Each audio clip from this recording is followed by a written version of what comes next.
খবরটি নিবেদনে care concern hospital. আপনার সুস্থতা কামনায় care concern hospital, Shrirampur, Hooghly. 42-এর মধ্যে 42 টার্গেট করে আমরা এগোবো। কেন্দ্রে যে বিকল্প সরকার হবে, আমরা উঠতে বললে উঠবে, বসতে বললে বসবে। আর নতুন সরকারের 1 মাসের মধ্যে ওই স্কাউন্ডার, চোর, চচ্চর, বেঈমান শুভেন্দু অধিকারীকে চোর ধরে এই সিবিআই দিয়ে আমরা জেলের গালক দেখিয়ে ছাড়বো। মমতাদিকে এত বড় সাহস, মমতা বলে ডাকছে। ওরে শুভেন্দু, তোর বাপ শিশিরকে যদি শিশির আয় বলে ডাকি, তোর কেমন লাগবে?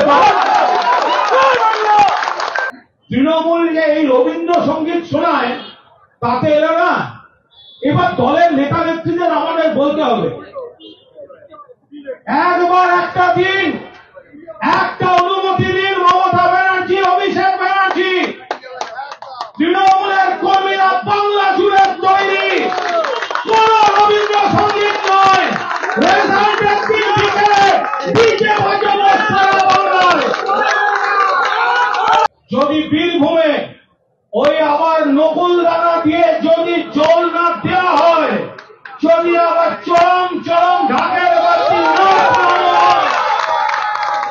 এদের শুনতে হবে। কারণ এরা গণতন্ত্রে লড়ছে না, এরা আমাদের নেতা নেত্রীদের নামে কুৎসা করছে।